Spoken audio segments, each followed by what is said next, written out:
boa noite. No programa desta quarta-feira, o nosso entrevistado é Ivan Barão, ativista e pré-candidato a deputado estadual e ainda CDL faz visita técnica ao aeroporto de Mossoró.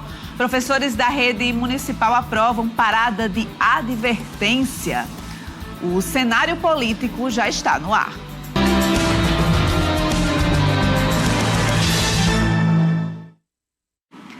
Participe do nosso programa através do nosso WhatsApp, o 8802-8941, 98802-8941, ou até pelo nosso Instagram, @cenário político TCM. Você pode mandar sua mensagem, mandar sua participação. Hoje a gente conversa com o Ivan Barão, ele que é ativista, influenciador nas redes sociais e também pré-candidato a deputado estadual. A gente vai tratar um pouco também sobre essa pré-candidatura, falar sobre essa escolha partidária, sobre os desafios aí do Ivan Barão nessas eleições para 2026, além do trabalho nessa luta anticapacitista que ele conduz muito bem também em todo o país, né? Não só no Rio Grande do Norte, mas em todo o país. E a gente vai falar de diversos assuntos aqui no cenário político, porque hoje a Câmara Municipal de Mossoró realizou a segunda sessão ordinária de 2026.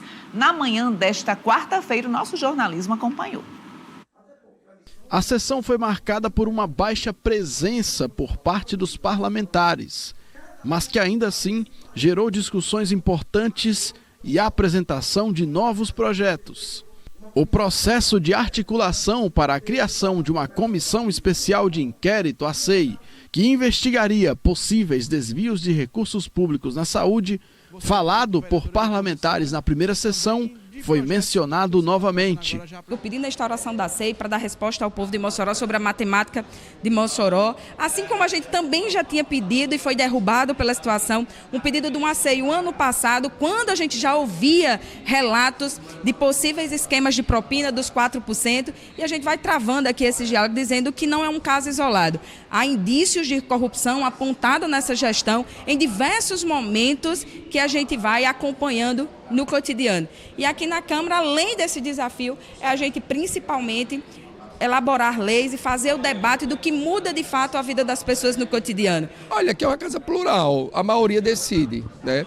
Existe a minoria, que uma CEI pode ser instaurada com 7 votos. Então, eles sequer colocaram uma proposta porque não tem nem os 7 votos. Mas eu digo, aqui é uma casa plural, onde tem oposição, situação, e a maioria sempre vai sair na frente. E até então, eles não têm os votos necessários. A segunda sessão ordinária da Câmara Municipal de Mossoró em 2026 acabou mais cedo do que o habitual.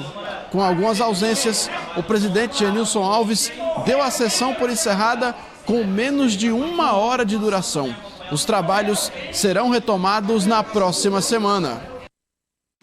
Aí, sessão da Câmara, a segunda sessão ordinária, retomando esses trabalhos aí na Câmara de Mossoró. Ainda essa discussão sobre a CEI, a instalação de uma CEI, mas precisa, como o próprio presidente da Câmara falou, 7 votos. E a oposição não conseguiu ainda reunir esses 7 votos para que seja instaurada aí uma CEI na Câmara de Vereadores com relação a essas investigações aí da saúde aqui em Mossoró. E é um caso que a gente acompanha, traz informações e vai também indo a essas sessões para trazer essas informações para você que acompanha o nosso jornalismo. Olha, o prefeito de Mossoró e pré-candidato ao governo do Rio Grande do Norte, o Alisson Bezerra, cumpre a agenda administrativa e política em Brasília. Ele se reuniu nesta quarta-feira com o presidente nacional do MDB, o Baleia Rossi. Também participaram do encontro o vice-governador e presidente estadual da sigla, Walter Alves, e o deputado estadual Hermano Moraes, do MDB, que é pré-candidato a vice-governador ao lado de Alisson Bezerra. A reunião, segundo a assessoria, consolida a aliança do MDB no projeto político aí liderado pelo prefeito moçoroense, o prefeito Alisson Bezerra. Está aí as imagens que você acabou de acompanhar dessa reunião que aconteceu em Brasília. O prefeito aí caminhando, indo a Brasília, trazendo esses apoios, né? Foi visitar aí o presidente do MDB para consolidar essa aliança do União Brasil com o MDB, visando as eleições gerais aqui no estado do Rio Grande do Norte. E falando em eleições, eu já estou aqui com o meu convidado, o ativista e pré-candidato a deputado estadual, Ivan Barón, ele que é bastante conhecido aqui no Rio Grande do Norte, mas se tornou muito conhecido no Brasil todo pela luta anticapacitista, por esse trabalho que ele desenvolve também nas redes sociais, orientando a população sobre como é o anticapacitismo, como deve ser conduzida essa discussão aí também pelas redes sociais, onde a gente se comunica e às vezes até de forma incorreta. Mas o Ivan Barón vai trazer essas discussões aqui para a gente, inclusive sobre essa pré-candidatura a deputado estadual que ele se coloca aí à disposição nesse momento e está aí nessa fase de pré-campanha. Ivan Barón, boa noite, bem-vindo ao programa Cenário Político. Boa noite, Natália, boa noite toda a audiência do Cenário Político. Natália, peço licença para mandar um beijo especial para a casa da minha amiga Aninha, que eu acabei de sair de lá, e ela pediu esse beijo. Sempre que eu venho a Mossoró, eu encontro com pessoas muito queridas e Aninha, toda a sua família tem meu carinho. Boa noite, todo o Rio Grande do Norte. Espero que a gente possa conversar sobre assuntos que para mim são tão importantes e caros como a inclusão, a luta das pessoas com deficiência e o respeito. Pois é, e falando sobre esse assunto, Ivan Barón, você já colocou seu nome, já está lançado o seu nome como pré-candidato a deputado estadual. E de onde é que surgiu essa ideia, né? Você até então era ativista, reconhecido pelo ativismo na inclusão, reconhecido pelo trabalho nas redes sociais também como influenciador. De onde é que surgiu a ideia de Ivan Barón se candidatar a um cargo eletivo? Então, Natália, eu acredito que a minha existência por si só é um ato político, porque eu sou uma pessoa com deficiência. Para a maioria da sociedade, eu sou subestimado, sou tratado como incapaz, até porque essas ideias vêm do próprio capacitismo, que é o preconceito exclusivamente à comunidade que eu faço parte. Então, por esses motivos, já é um grande impulso para entrar na vida política, na vida pública e, consequentemente, partidária. Então, com muita humildade, pé no chão, mas também atrevimento, eu ousei lançar essa minha pré-candidatura, porque, de fato, pela primeira vez o RN tem chances reais de ter no parlamento estadual uma pessoa como eu, um jovem com paralisia cerebral, em um espaço de poder, de destaque, mas também de muita representatividade. Porque a pauta da inclusão, para mim, não é uma pauta eleitoral que a gente só ouve falar de 4 em 4 anos. Para mim é um propósito de vida, eu vivo na pele. Eu não tenho essa opção de não falar de inclusão. Muito pelo contrário, eu tenho essa obrigação, esse compromisso.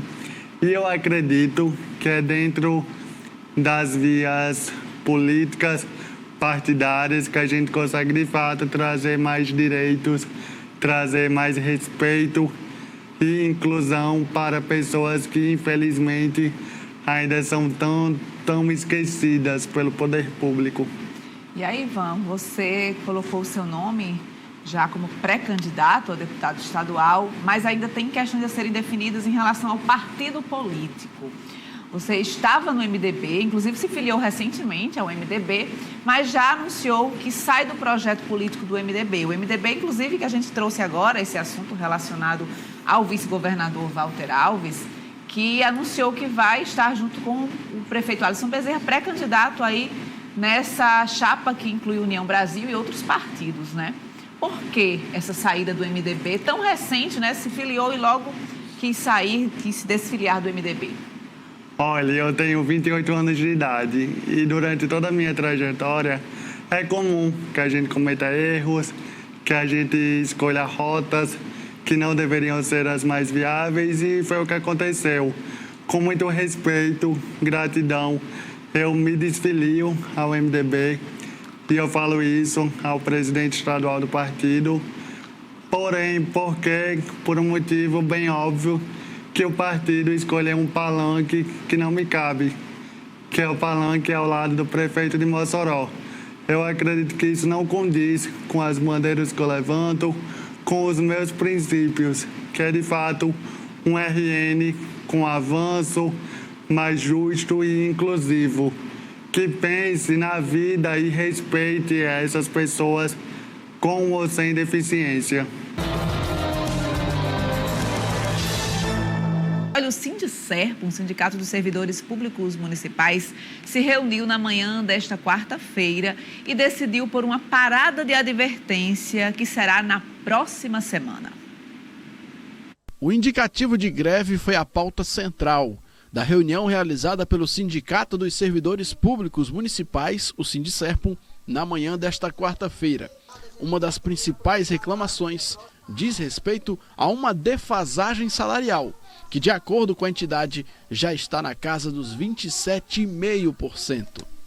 Nós estamos sendo pressionados a defasar uma greve. Por quê?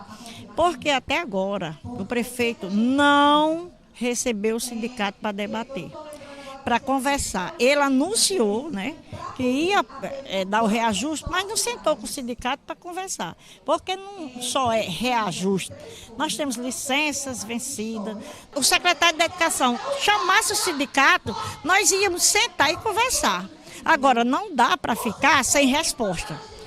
Nós precisamos urgentemente, falta de pedido de audiência não foi, porque nós estamos com mais de 10 ofícios enviados à Secretaria da Educação e à Prefeitura para nos receber. Professores que trabalham na zona rural do município também alegam prejuízos, sobretudo nos custos para as viagens.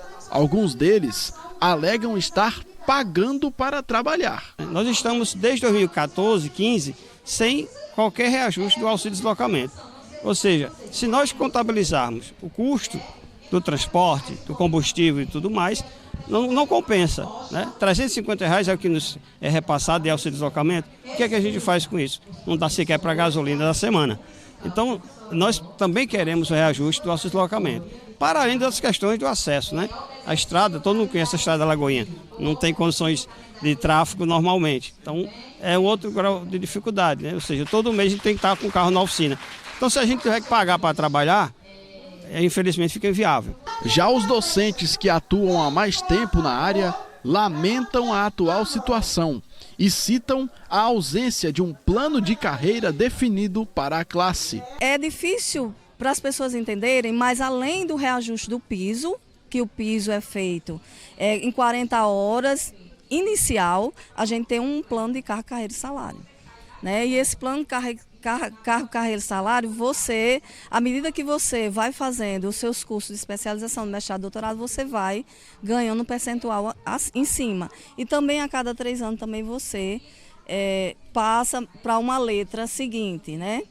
Então, eu já estou no fim de carreira, então eu já é para estar na classe 10, eu vou dar entrada agora em março, eu estou falando bem de mim, mas assim, como exemplo.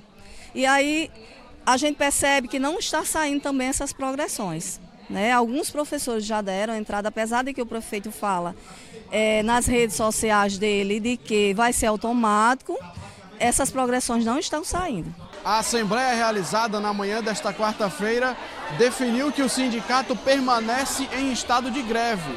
Além disso, foi definida para a próxima sexta-feira uma parada de advertência. O intuito é pressionar o Poder Executivo a manter um diálogo aberto com o Sindicerp.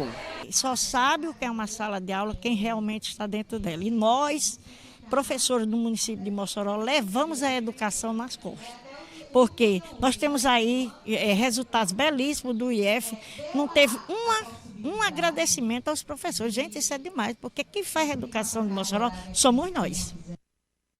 Tá aí a fala da presidente do sindicato, inclusive a gente tentou o contato com a Prefeitura de Mossoró, o secretário de Educação, Leonardo Dantas, informou que ainda não foi notificado sobre a realização da Assembleia e sobre essa deliberação em relação à parada de advertência, que será realizada na próxima sexta-feira na Rede Municipal de Ensino.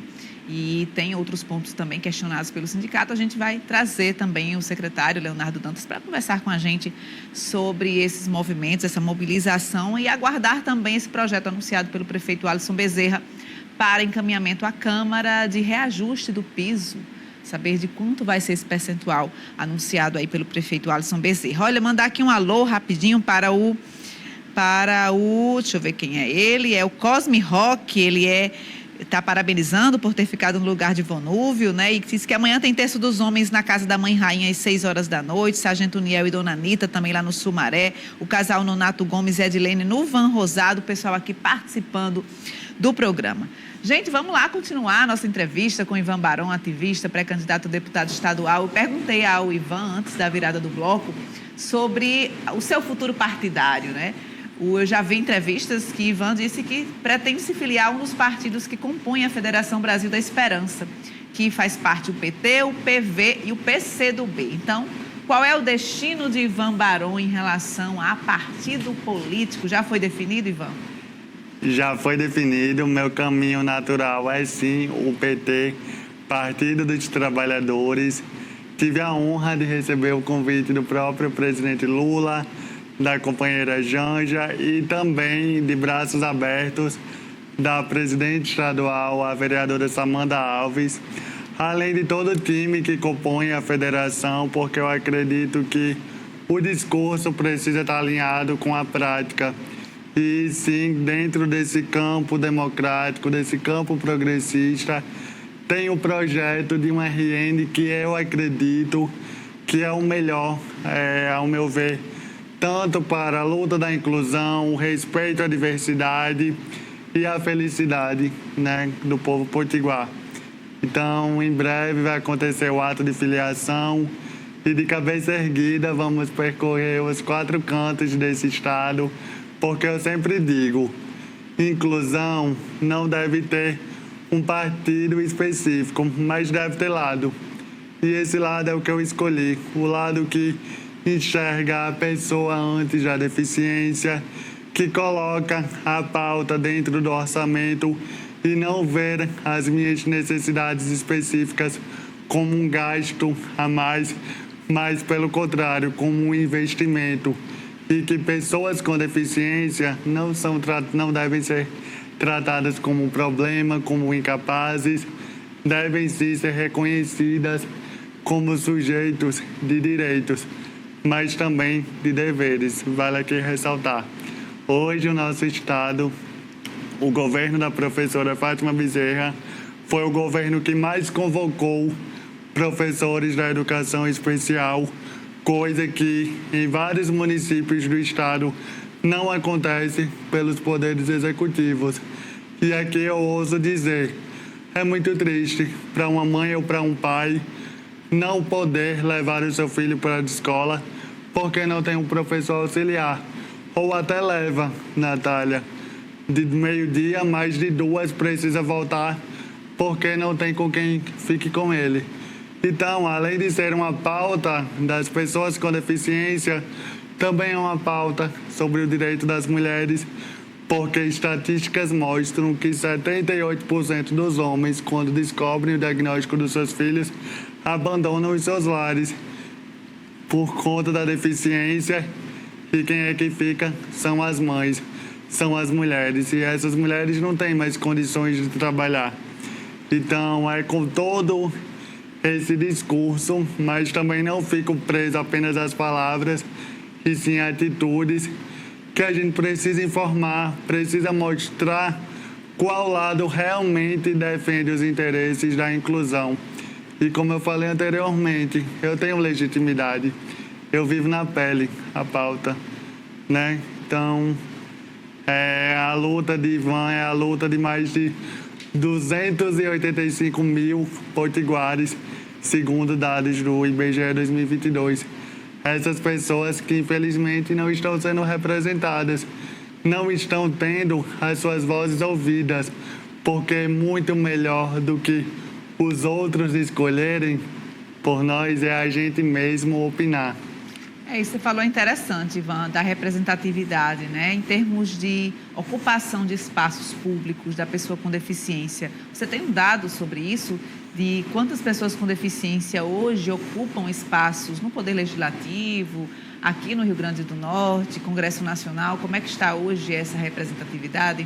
Olha só, durante toda a história da política potiguar, a nível estadual, nunca tivemos um representante com deficiência. Isso escancara o reflexo de uma sociedade capacitista, excludente, que de fato, em anos eleitorais, é muito comum a gente ver candidato e candidata com discurso, né? Fazendo discurso bonito, muitas vezes fantasioso, porque não condiz com a realidade e na prática nada é feito. Então hoje eu não falo como aliado da inclusão, eu falo como protagonista. A nossa realidade é muito triste ainda.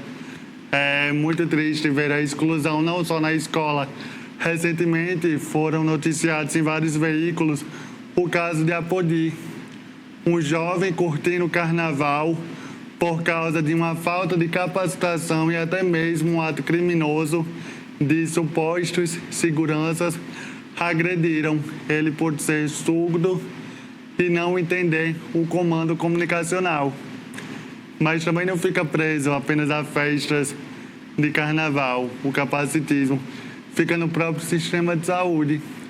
Hoje pela tarde eu visitei a ASMO, a Associação de Surdos de Mossoró, e lá me foram relatados a dificuldade que é o sistema de saúde para reconhecer uma necessidade de uma pessoa surda. Porque muitas vezes no posto, na UPA, nos hospitais, não possuem médicos, enfermeiros ou qualquer outro profissional da saúde com Libras. Nosso segundo idioma, que muitas escolas por aí preferem ensinar o inglês ao invés da Libras. Gente, vamos valorizar a Libras. A Libras não é apenas mímica ou um gesto caricato, não. É comunicação, é dar direito. É uma comunicação própria do Brasil, né? A língua brasileira de sinais, né? Que cada país tem a sua, que isso deve ser respeitado, mas que infelizmente não é. Então, Natália, se eu fosse aqui elencar todas as falhas, as dificuldades que nós, pessoas com deficiência, enfrentamos, a gente ia até virar madrugada e até amanhã, se brincar. Mas não, chegou a hora do protagonismo ser de quem realmente vive na pele, que é a das pessoas com deficiência. Pessoas sem deficiência, não é que vocês são proibidas de se juntarem à luta, de reivindicarem. Muito pelo contrário. Natália, eu quero mais que você se some, eu quero mais que toda a audiência que estiver assistindo se incomode com o capacitismo, mas também lembrar que a nossa voz, que o protagonismo das pessoas com deficiência deve ser valorizado. Então, enquanto alguns me querem ver triste, para baixo, calado, a gente está aqui com um sorriso no rosto e compartilhando inspiração, referência e inclusão. A governadora Fátima Bezerra confirmou que o governo vai pagar o reajuste do piso salarial dos professores da rede pública estadual. Quem traz os detalhes é o repórter Diego Caminha. O Ministério da Educação divulgou no dia 30 de janeiro o novo valor do piso dos profissionais do Magistério da Educação Pública. O reajuste foi de 5,4% e o valor passou para R$ 5.130,63. Para implementar o reajuste, o governo informou que vai formar uma comissão composta pelas secretarias da Educação, Administração e Fazenda. O grupo vai se reunir posteriormente com o Sindicato dos Trabalhadores da Educação para tratar dos encaminhamentos. Importante destacar que o pagamento ele deverá ser feito com base em lei federal, através de projeto a ser encaminhado para a Assembleia Legislativa. A Secretaria de Estado da Educação informou que o governo trabalha com a equipe econômica para consolidar uma proposta de reajuste salarial. Também informou que a medida está sendo estudada com base em análise do cenário orçamentário. Diego Caminha para o jornalismo TCM. Aí a gente aguarda também esse projeto que será encaminhado pelo Executivo Estadual. Amanhã tem uma assembleia do sindicato, do SINT, né, o Sindicato dos Trabalhadores em Educação. A gente confirmou essa informação, que acontece em Natal. E aí a gente aguarda também as deliberações dessa Assembleia sobre esse reajuste do piso, né? Como o piso é uma lei do piso, ela é nacional, todo ano tem reajuste, esse ano foi de 5,4%, aí vem essas obrigações para os executivos, os governos e prefeituras de aplicarem esse reajuste do piso, né? E o governo do estado ainda parcela o reajuste relativo ao ano passado, né? Fez um parcelamento aí em acordo com o sindicato e esse ano tem ainda esse reajuste aí para negociar e conversar, dialogar com o sindicato em relação aos 5,4% previstos na lei do piso neste ano. Conversar aqui com o Ivan Barão, voltar aqui a conversa, falando um pouco sobre política partidária. Ivan, você falou que foi para o MDB, mas não viu que o projeto estava alinhado com as suas perspectivas políticas, né? Perspectivas político-ideológicas também. E aí, como é que foi essa conversa com o presidente estadual do MDB? Houve esse trato direto com o Walter Alves na ida ao MDB e também na saída? Como é que foi essa conversa e essa composição? Como é que você ficou surpreso do vice-governador hoje estar junto do União Brasil, compor aí com o pré-candidato Alisson Bezerra? Eu acredito que tudo na política pode acontecer. E até para as datas das convenções, muita coisa ainda vai acontecer. E me surpreendeu, sim, o partido que eu estava me filiado a apoiar o projeto do prefeito de Mossoró. Não só isso, mas todas as ações que foram feitas. Comuniquei ao partido que eu iria me desfiliar. Acredito que foi entendido, até porque toda a minha trajetória de ativismo, toda a minha trajetória política sempre foi muito firme e condizente às minhas atitudes. Apesar de que eu nunca tinha sido filiado a nenhum partido político. Até porque eu acreditava que, por eu ser apenas ativista, eu não tinha essa necessidade de filiação partidária. Minha opção ao antigo partido foi justamente pela questão de liberdade, de posicionamento, mas a partir do momento que, de fato, ele sobe a um palanque de uma pessoa que não condiz com o que eu levanto, com as pautas que eu debato, a melhor opção é a saída. E no Partido dos Trabalhadores, mais uma vez eu reforço,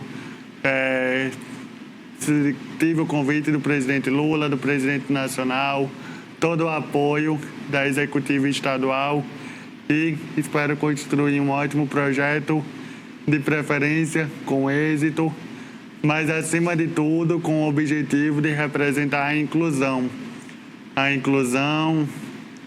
a vivência das pessoas com deficiência, dar visibilidade e sempre condizendo com as práticas que eu já tinha representado durante toda a minha trajetória.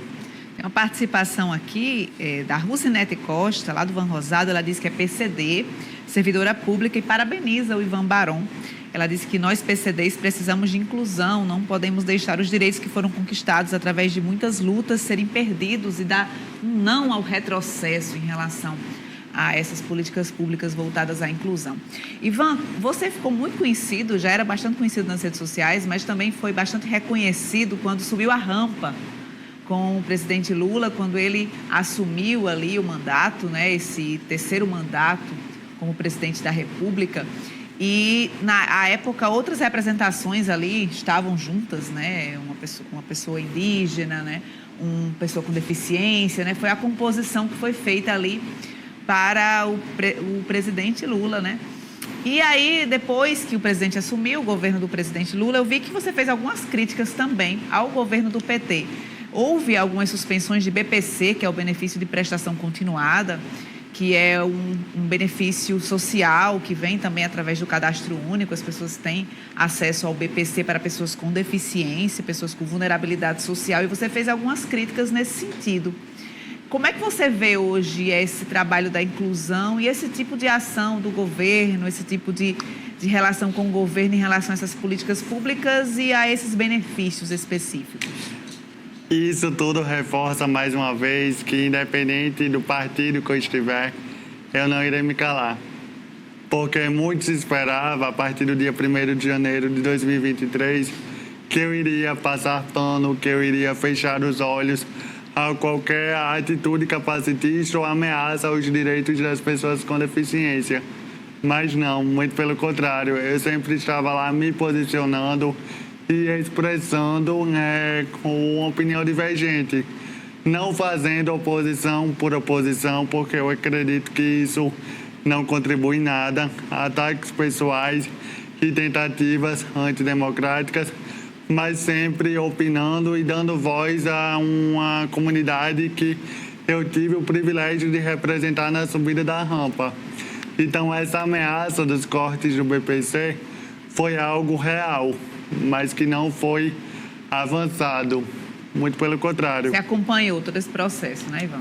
Foi uma tentativa, um pacote de medidas fiscais, mas que, graças à sensibilidade do atual governo federal, não se avançou.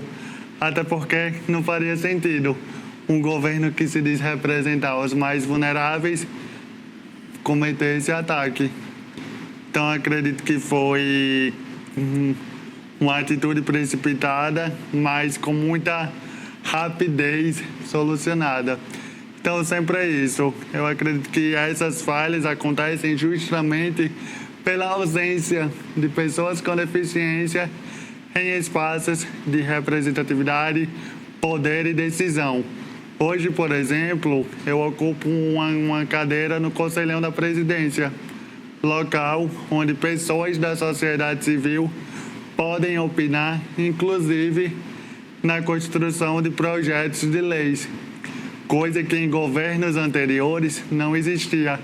Muito pelo contrário, o Conselhão foi extinto logo após o golpe contra a presidenta Dilma Rousseff.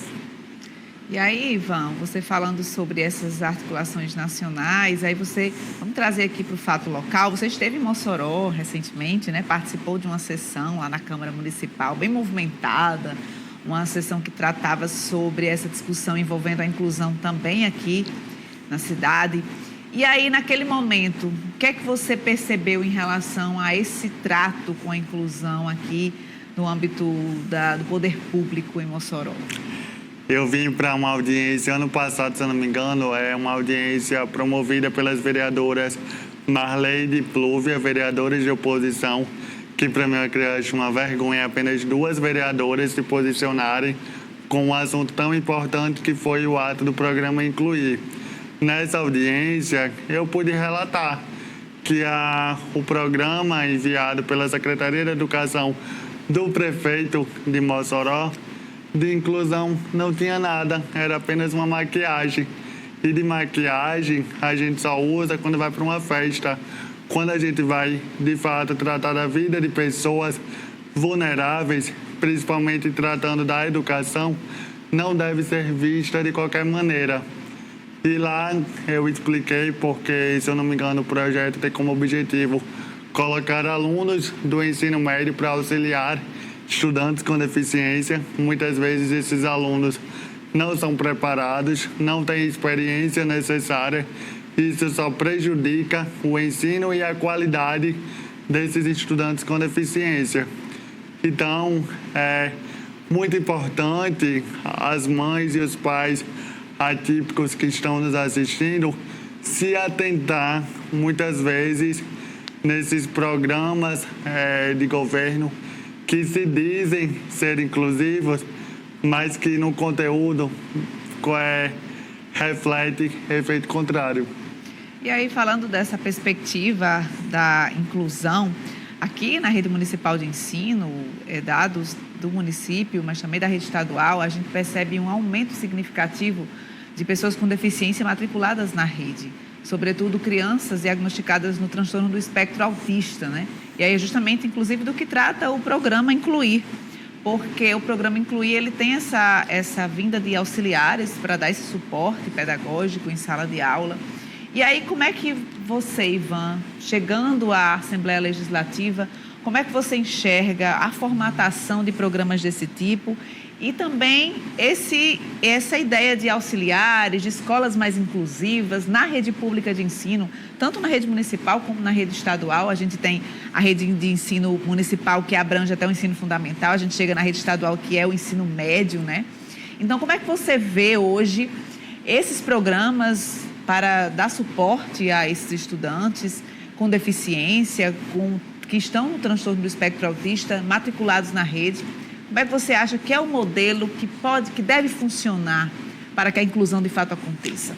Eu sou pedagogo por formação, apesar de não ter tido experiência em sala de aula, mas foi nos muros da universidade, por exemplo, que eu saí do armário da deficiência.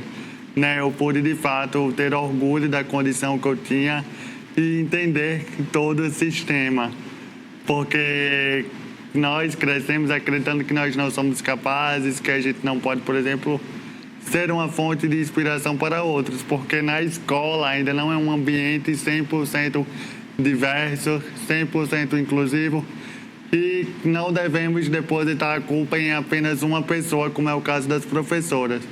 Então a gente precisa analisar o sistema e precisa priorizar esse processo de formação.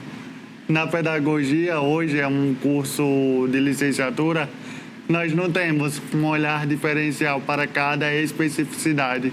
6 meses não é o suficiente para um estudante aprender como lidar com crianças autistas, crianças com algum tipo de deficiência intelectual. Então, sim, é preciso projetos de leis que valorizem esses profissionais da educação especial. Quando eu falo em valorizar, é reconhecer o trabalho deles, é fornecer capacitação necessária para que esse profissional não fique sobrecarregado, entende? No processo de aprendizagem. Porque é muito fácil e muito simples a gente criticar uma professora despreparada. Mas você sabe os motivos que ela não possuiu a capacitação e a formação necessária?